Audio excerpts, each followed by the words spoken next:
Bueno, buenas tardes a todos y a todas. Mi nombre es Eugenia Ortiz, soy la profesora de Metodología de la Investigación y Gestión de Proyectos de la Universidad de San Isidro, del turno noche.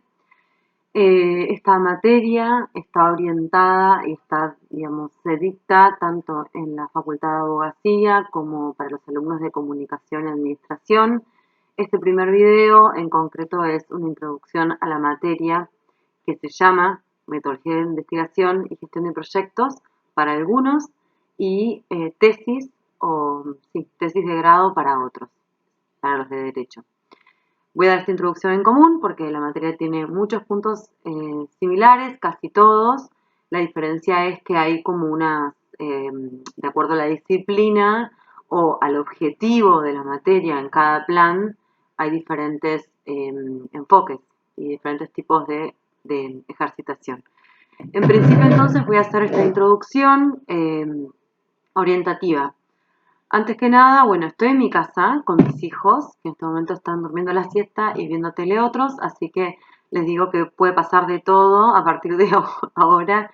Esperemos que no se prolongue tanto esta modalidad a lo largo del año, pero esta es mi realidad porque estoy con ellos todo el día y ese es el momento de paz que encontré para hacer el video y la idea también es que en estas 2 primeras semanas de curso ustedes puedan tener una introducción al tema del día, que estén muy pendientes de lo que vaya subiendo en la plataforma y que puedan hacer lecturas, digamos, complementarias, porque esto no es lo mismo claramente que una clase presencial. Entonces, tanto las lecturas como los ejercicios que voy a proponer y demás, vamos a ir implementándolas y vamos a ir comunicándoselas por la plataforma. Entonces, estén atentos a ella. Por otro lado, decirles que también voy a intentar, o casi todas las clases tienen una presentación en PowerPoint, que ya están subidas las 3 primeras, y lo ideal sería que ustedes puedan seguir esa presentación a la par que yo la expongo aquí. Por ahora voy a utilizar este método, vamos a ver si funciona, porque no se implementó todavía en la UCI una plataforma tipo Zoom, entonces lo que tenemos ahora es esta situación de, bueno, escuchen el video, véanlo, mírenlo, y también vayan mirando las diapositivas. Me voy a presentar brevemente. Yo soy doctora en Filología Hispánica, que es el área de Lingüística y Literatura. Me doctoré en España y trabajé en varios países, entre ellos en Uruguay, en Alemania, en España, y hace unos cuantos años ya estoy en Argentina. Bueno, fui becaria doctoral de CONICET hasta este enero pasado, que me avisaron que ingresé a carrera de investigadora. Así que soy investigadora de CONICET y trabajo en estas áreas de lingüística y literatura, pero aunque sean áreas de ciencias humanas o ciencias sociales también, están englobadas en la misma la macrodisciplina de las ciencias sociales, tengo la expertise y el desempeño y la trayectoria de presentar, gestionar, publicar proyectos de investigación y papers, discurso académico, todo eso es como digamos, mis herramientas habituales de trabajo y de desarrollo. Así que mi idea es ir a lo largo de las clases, presentarles, decirles, darles ejemplos de diferentes áreas de estudio, específicamente de las áreas que ustedes tienen más cercanas, pero también voy a ir digamos, voy a ir presentándoles ejemplos de mi materia, de mi disciplina. Bueno, vamos a ver. Lo primero que quiero comentarles es el programa de la materia, que para todos los cursos va a ser muy similar. El programa lo fui cambiando con respecto a otros años anteriores, básicamente porque el programa se planteó de una manera en general bastante basado en el manual de Hernández Sampieri, que se los estoy tratando de subir a la plataforma, pero no he podido, así que intentaré mandárselos por Google Drive. Y el programa lo estoy variando de acuerdo a las experiencias de cada año, ¿sí? Este es el cuarto cuatrimestre que lo dicto, este programa. Y lo que noté es que a lo largo de los días, de los cursos, ha habido distintas reacciones con respecto y distintos desempeños y distintas habilidades con respecto a las propuestas. Y me fui centrando cada vez más, y eso se va a notar también más, especialmente para los de derecho, en la necesidad, en los objetivos inmediatos de ustedes. Y uno de los objetivos más fuertes, que este año le voy a dar más espacio, es la escritura académica, porque esta materia se planteó desde el comienzo como una materia más bien pensada como una introducción a la epistemología, a la metodología de las ciencias duras y blandas, a los paradigmas cualitativos, a los diseños cualitativos y cuantitativos, pero a lo largo del tiempo me di cuenta que, claro, los alumnos aquí presentes, salvo los que han tenido estadística con los de administración, eh, no tienen, o sea, no tienen la necesidad de conocer un diseño experimental, por ejemplo, ya vamos a hablar de qué significa eso, o un diseño de investigación cuantitativo a gran escala, ¿no? Como aquellos que están dando el ejemplo de la pandemia que tenemos hoy, como aquellos que están trabajando en graficar las curvas, por ejemplo, de contagiados, de casos que se sanaron o muertes.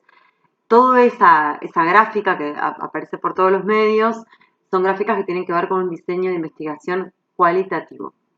Eso implica unas herramientas, unos instrumentos de medición, una cantidad de información que es interesante saber que existe, cómo se hace, pero que a los efectos de esta materia, yo lo daba en otros años y lo daba bastante, pero a los efectos de esta materia me parece que es una información que no les resultaría pragmática, digamos, práctica y facilitadora de las materias que están cursando. Entonces, lo que estoy pensando en esta oportunidad es ayudarlos a que les facilite esta materia otras materias y el caso de los que tengan que hacer trabajo final de tesis, un trabajo final.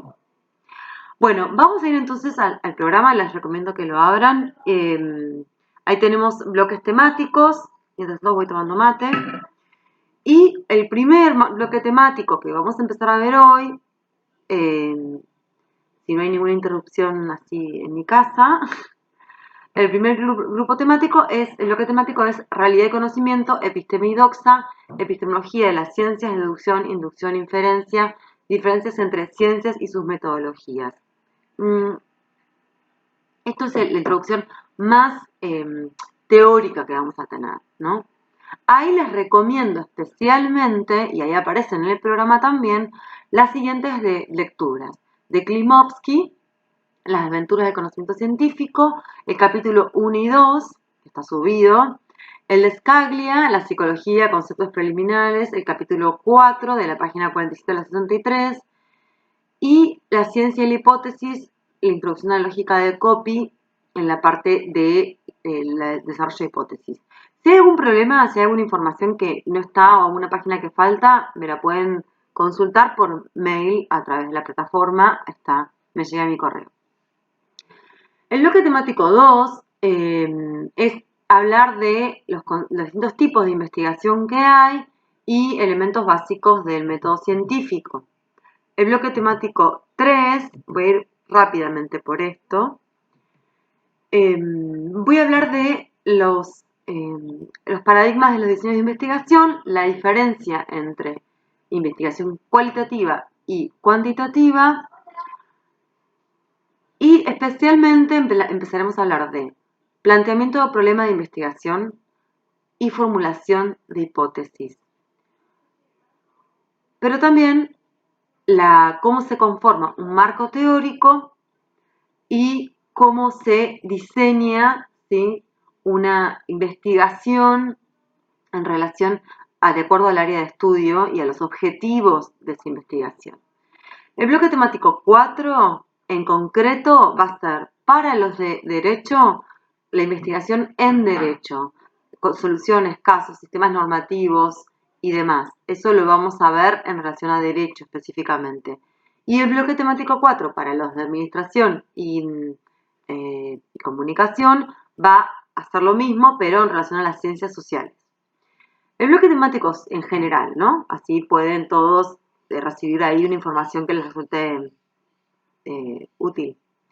El bloque temático 5, vamos a hablar de todo lo que es el análisis de los contenidos y cómo presentar los datos. Y acá empieza todo esto que yo llamo, lo que yo llamo escritura académica. O sea, cómo comunicar con los contenidos académicos. Y ahí sí voy a dar pautas y ejercicios muy prácticos en relación a la escritura académica. Y vamos a hablar de las especificidades y las convenciones propias de un texto académico, la situación de enunciación, el proceso de escritura, cómo planificar, cómo poner en el texto y cómo revisar un texto académico. Y vamos a hablar de géneros discursivos propios del discurso académico también. Cómo hacer un resumen, cómo hacer una respuesta de examen, que es algo que ustedes lo hacen casi instintivamente, digamos, intuitivamente, pero hay determinadas pautas para hacerlo. Cómo hacer una reseña o un informe de lectura, una monografía o tesis y tesina.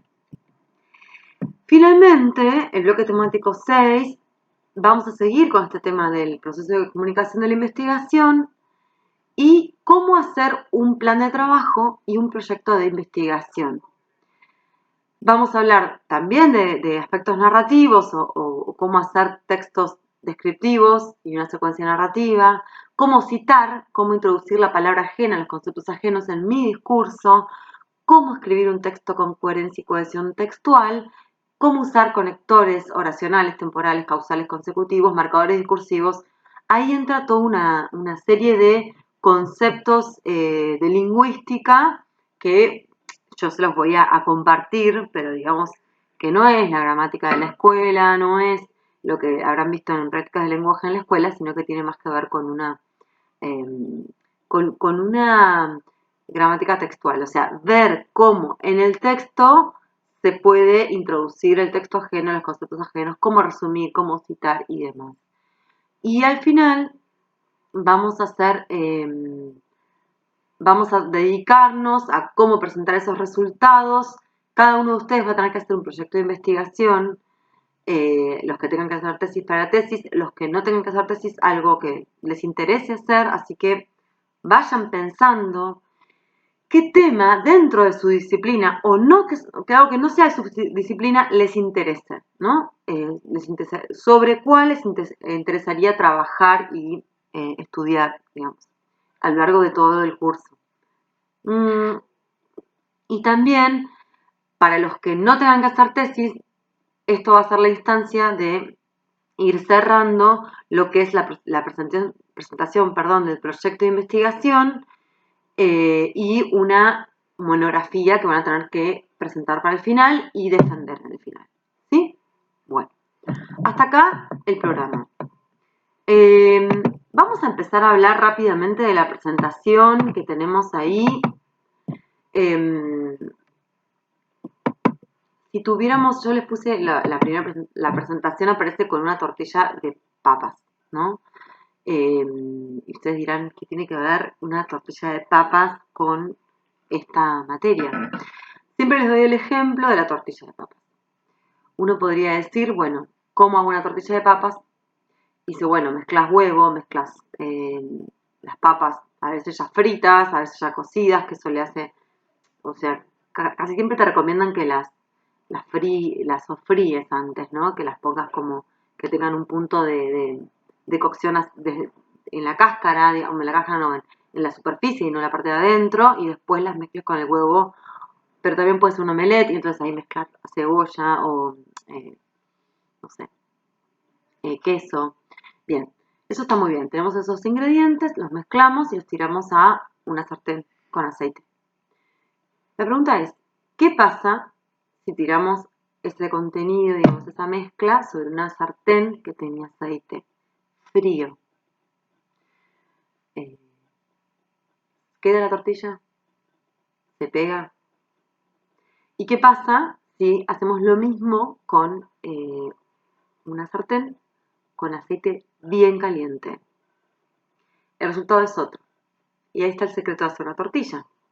Esto, dialogándolo, hubiera sido más interesante, pero con esto quiero decirles lo siguiente. ¿Cómo sabemos que la tortilla se produce la costra de la tortilla y finalmente se logra cuajar mejor y hacer algo compacto cuando el aceite está caliente y no cuando el aceite está frío? Porque lo estudiamos, porque lo aprendimos en una maestría en cocina, no sé, porque sabemos el proceso químico de el aceite caliente y el teflón o lo que sea y los condimentos, no lo sabemos. Ese tipo de conocimiento de cómo hacer una tortilla es un conocimiento que llamamos doxa. ¿Qué es el conocimiento de doxa? Es la opinión, es lo que escuchamos en el bar. En el metro, en el bar, tomando un café, hablamos de las medidas o cómo prevenir un virus. Pero esas personas que están hablando en el bar escuchan de oídas. Puede ser que no conozcan, no sean infectólogos, no sean médicos, conozcan de oídas las cosas, la información y opinen y hablen. Ese tipo de conocimiento, de opinión, de percepción, también como de un conocimiento práctico de la realidad, se llama doxa. Y eso se diferencia de la episteme. La episteme es un conocimiento más preciso, más comprobado, con evidencias. Por eso podemos decir que en la realidad tenemos dos tipos de conocimiento. Yo podría hablar de un tercer tipo de conocimiento que tiene que ver con los dos. Episteme es un conocimiento que busca, como el de la ciencia, que busca comprobación, verificación. Doxa es un conocimiento de opinión. En ambos casos, y este es el tercer conocimiento que yo voy a introducir aquí, entra el conocimiento intuitivo que va a acompañar tanto a la episteme como a la doxa. Pero es algo como un sentido interno, diría Aristóteles, es algo que no se puede demostrar.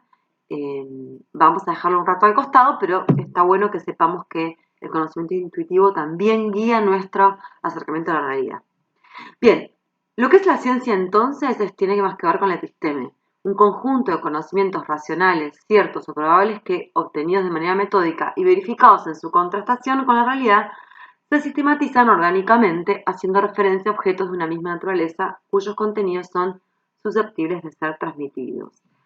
Bien, fíjense acá, tenemos muchas palabras. Uno, conocimientos racionales, ciertos o probables, obtenidos de una manera metódica y verificados en su contrastación, ¿sí? Y cuyos conocimientos son susceptibles de ser transmitidos, es decir, es posible que yo pueda contarle a otro esto. No es un conocimiento no es un sueño mal recordado la ciencia. La ciencia, aunque sea compleja, tiene que poder ser transmisible, digamos.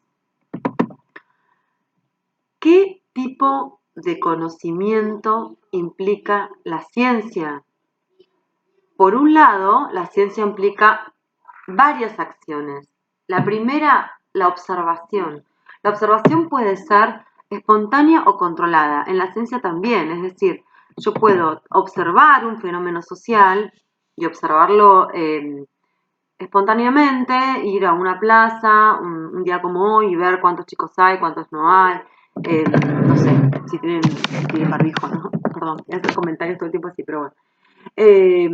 Puedo hacer eso como sin controlar y puedo hacer una observación en ciencia que sea controlada. La controlada es cuando se hace un experimento, cuando yo someto, por ejemplo, una población o un grupo de individuos o a unas ratitas, unos animalitos o lo que sea, a diferentes, digamos, estímulos o variables. Ya vamos a volver sobre esta palabra. Entonces, lo que tenemos es también, puede ser un tipo de conocimiento directo o indirecto, es decir, nosotros podemos investigar algo de forma directa, ir a ver la tribu de los wichís y ver cómo, o una comunidad wichí, y ver cómo viven, o indirecto. Podemos aprender de los wichis a través de libros, de videos, de documentales. Pero la ciencia también tiene base empírica. La base empírica es que es algo que se puede percibir con los sentidos. Esto es cuestionable, ya vamos a cuestionarlo más en las clases en persona, me parece más interesante cuestionarlo, qué es lo empírico y cuál es el objeto de la ciencia, digamos. Vamos a ir viendo. Hoy, por ejemplo, encontré un paper, ¿sí?, de un científico social que se llamaba El alfajor argentino. El alfajor argentino, se llama así el artículo, historia de una golosina tradicional y su representación social. Uno podría pensar, ¿qué importa estudiar el alfajor argentino? Y podríamos discutir mucho esto, de hecho se discute bastante, y sobre todo en las ciencias básicas. Las ciencias básicas, bueno, habría que diferenciar acá, ¿no? Vamos a diferenciar entre ciencias básicas y ciencia aplicada, en principio. La ciencia básica es la que da los fundamentos para la ciencia aplicada. La ciencia básica, por ejemplo, es la matemática, la física. Y, por ejemplo, la ciencia básica también son los estudios en humanidades en general, ¿no? Pero no puede haber ciencia aplicada sin ciencia básica, porque la ciencia básica es lo que le da, como dice la palabra, los fundamentos, digamos, los principios a partir de los cuales avanza la ciencia aplicada. Entonces, uno podría decir, bueno, ¿y qué me importa la historia del alfajor argentino? Pero hay muchas áreas de conocimiento que aparentemente parecen no prácticas, inaplicables, pero que tienen una necesaria aportación a algún ámbito de la cultura o del conocimiento. El día de mañana, o no el día de mañana, sino en alguna instancia que puede ser una investigación, por ejemplo, para un material de escuela, ese trabajo del alfajor argentino puede ser material contenido de estudio también. Bueno, entonces, vamos a seguir con la presentación. ¿Venimos bien hasta acá? No hubo interrupciones. Así que vamos bien. Pero en la ciencia también podemos hablar de la zona teórica. Por ejemplo, la zona teórica son las bases, ¿sí?, los aportes de la ciencia en relación, por ejemplo, no sé, la relación entre fenotipo y genotipo, o ¿a qué me refiero con esto de fenotipo y genotipo? Son conceptos que nacen de áreas de la ciencia, de la zona teórica, pero no son cosas que se pueden tocar. O sea, yo no puedo tocar el fenotipo, ¿sí?, de alguien. No sé si se entiende. Es que hay conceptos que se tienen que rearmar, son conceptos abstractos que representan luego realidades, ¿sí?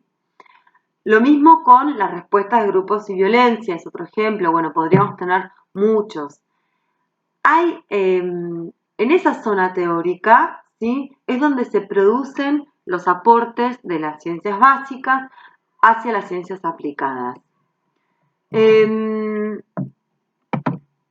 Bien, y luego esa va conformando la base empírica, epistemológica y la metodológica. Es decir, hay una serie de teorías ya aceptadas y a partir de las cuales se fundan otras teorías. A veces para refutarlas, para modificarlas, para traccionarlas hacia otros lugares, pero aunque algunas, digamos, teorías científicas parecen perimidas, caducas, en realidad siempre sirven de base al conocimiento siguiente, porque el conocimiento avanza de esa manera, digamos, espiralada y progresiva, ¿sí? Bien, para hablar de metodología de las ciencias, cuando hablamos de metodología, la palabra viene del griego, que significa camino, ciencia del camino, metodología, es eso. La metodología es una estructura, unos pasos, un camino que lleva a cierta efectividad, repetitividad, es decir, que se vuelve a, podemos decir y diferenciar que cuando estudiamos en la ciencia o pensamos en una metodología de las ciencias, estamos pensando en que vamos a analizar acontecimientos y eventos también.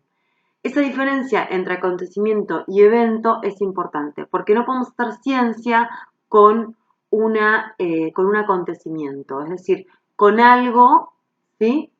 Que, vamos a ver, no podemos hacer ciencia con algo que no se vuelve a repetir, ¿sí?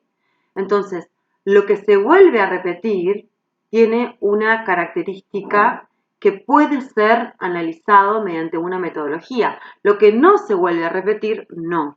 ¿De acuerdo? Y por último, en una metodología de la ciencia se implica también se presupone que hay una intersubjetividad, es decir, una metodología implica un intercambio entre diferentes puntos de vista, marcos teóricos o puntos de vista desde lo ideológico hasta lo personal, hasta también lo metodológico. La metodología de las ciencias, entonces,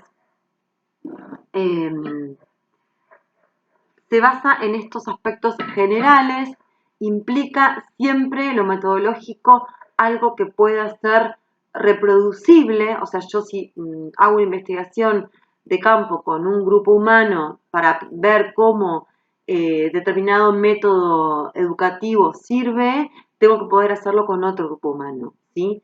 No me sirve metodológicamente que ese instrumento aplicado para medir, no sé, la capacidad de lectoescritura de los niños de 0 a 6, de 6 a 8 años en una escuela de Mar del Plata, no puede ser, digamos, no sería metodológico o metódico que ese mismo instrumento no sirviera para otra población, ¿sí? O sea, tiene que ser posible de ser efectivo, digamos, y ese fenómeno tiene que ser, ese instrumento tiene que ser repetible, posible de repetir, digamos, ¿sí? Ese experimento, esa aplicación del instrumento. También rápidamente, porque esto no es lo mismo que una clase presencial en la que uno puede responder preguntas, cosas que no quedaron claras, pero acá vamos a tener especialmente el soporte de la bibliografía para completar lo que estoy diciendo. Tenemos que tener en cuenta que la metodología de la ciencia se basa en dos caminos que fueron progresivos en la ciencia, la deducción y la inducción. Ambos implican la inferencia. Vamos a ir más adelante vamos a ir a la diapositiva 8, que explica, la deducción es un razonamiento deductivo, es aquel de cuyas premisas se pretende que suministran pruebas concluyentes para afirmar la verdad de su conclusión. ¿Qué pasa con la deducción? La deducción es como dice Copy, ¿no? En el material que les doy, es un procedimiento lógico que, argumentativo, muy interesante, pero que puede tener ciertas fallas, ¿no? Por ejemplo, ningún atleta es vegetariano, todos los jugadores de fútbol son atletas, luego ningún jugador de fútbol es vegetariano. Eso es un típico ejemplo de deducción, pero es imperfecta, ¿no? O sea, ¿por qué digo imperfecta? Porque falla, es factible de fallar. Todas las sustancias tienen la facultad de dar coloración azul al papel rojo, del tornasol son ácidos. Esa es otra frase típica, o sea, ese es otro concepto típico, el de las ciencias, ¿sí? Sobre todo de los comienzos de la ciencia moderna, siglo XVII, XVIII, se manejaba por deducción. Esto no es que no sirve, sino que tiene una manera de llegar a unas conclusiones, ¿sí? Y luego tenemos la inducción, que es un razonamiento por analogía. No son clasificados en válidos o inválidos, ¿sí? Pero sí las inducciones nos dirigen o nos orientan a cierta probabilidad. Las ciencias modernas se basan en la inducción, ¿sí? ¿Qué significa el método inductivo? Es por analogía, ¿sí? si esto sucede este método aplicado en esta población funciona, puedo decir que también va a funcionar en otra, ¿no? También esto lo vimos especialmente en los comienzos de la ciencia moderna, donde se planteaba el método inductivo de una manera como más habitual. Con respecto a estos dos conceptos, vamos a ampliarlo en la próxima presentación, ¿sí? Porque me parece que son interesantes en realidad, pero son interesantes a la medida que los vayamos incorporando en el método. Y hoy, hablándolos por encima o con unas definiciones, no termina como de tal vez de hacer sentido. Bueno, en la presentación también les di rápidamente lo que son en la diapositiva de la ciencia, los tipos de ciencias que hay, qué es un paradigma científico, bueno. Y en la diapositiva 10, que es la que les voy a dejar ahí en ese lugar para que no lo perdamos de vista, vamos a hablar de la hipótesis. Y es importante que hablemos de la hipótesis porque la hipótesis es con lo que vamos a trabajar prácticamente en todo nuestro curso. Ustedes van a tener que poder elaborar hipótesis, van a tener que saber hacerlas, cómo construirlas, de qué manera sostenerla, cómo demostrarla.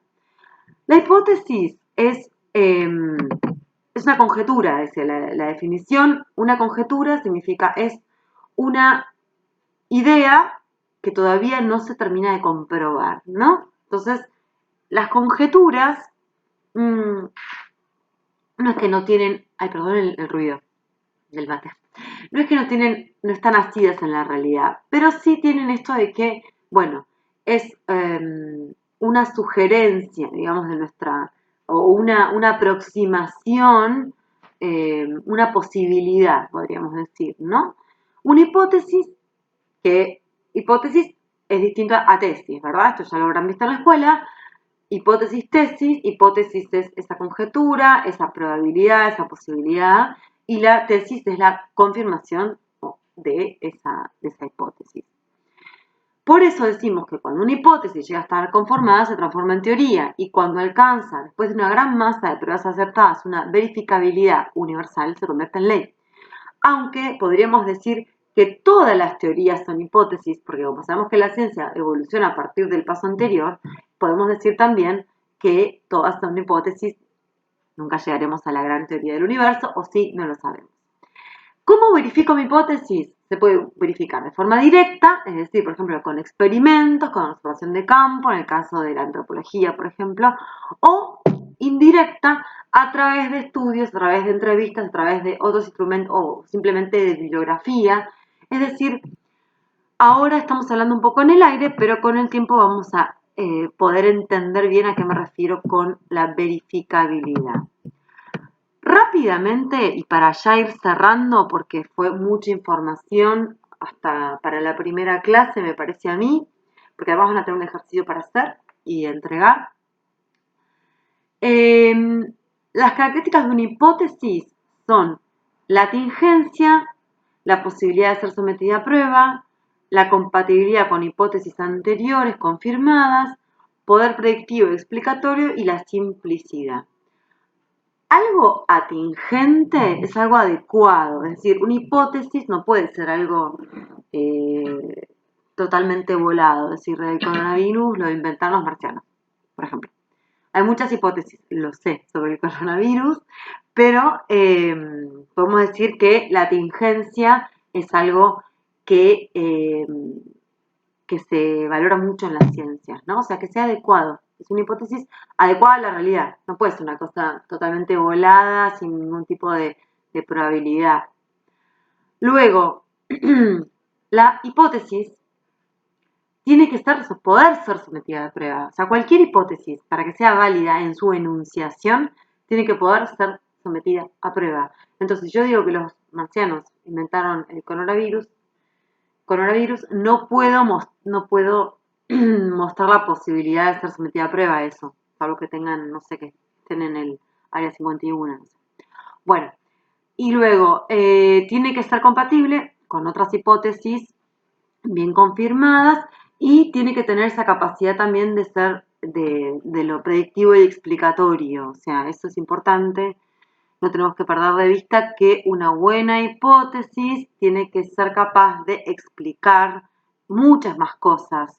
No solamente lo que tiene que ver con esa muestra, con esa población humana o con ese grupo de ratitas o de lo que sea, sino que podemos decir esto si se aplica en otra población o en otro contexto, también es válido, ¿sí? Y también responde puede ser predictivo, digamos. Puedo decir, sí, este método de lectoescritura funciona en alumnos de 6 a 8 años de una escuela de Mar del Plata, una escuela de tales características de Mar del Plata, también tendría que funcionar en una escuela y un grupo humano de las mismas características en Bahía Blanca. ¿Sí? Y otra cosa que tiene que tener la hipótesis es la simplicidad. ¿Por qué simplicidad? Porque tiene que ser fácil de denunciar, clara y distinta. O sea, no puede ser una hipótesis algo complejo, confuso y que no se pueda entender. Bueno, entonces, hasta ahora va el video este. Voy a analizar ahora cómo continuar voy a explicarles la actividad que haya que hacer y también voy a subirles el texto de Hernández y Sampieri para que puedan leer también estas primeras cuestiones y hacer los ejercicios que él propone. Si hay preguntas, comentarios, dudas, mándenme mails o podemos abrir un foro, ¿sí? En el cual empezar a dialogar estas cuestiones. Y bueno, empecemos a probar a ver de qué manera podemos trabajar y de qué manera podemos empezar a comunicarnos. Yo creo que si empiezan a leer la bibliografía que les recomiendo, van a poder también entender mejor lo que estoy diciendo, pero bueno, puede ser también que surjan dudas y tengan que consultar. Así que bueno, seguimos, nos vemos en el próximo video que vamos a subir. Gracias.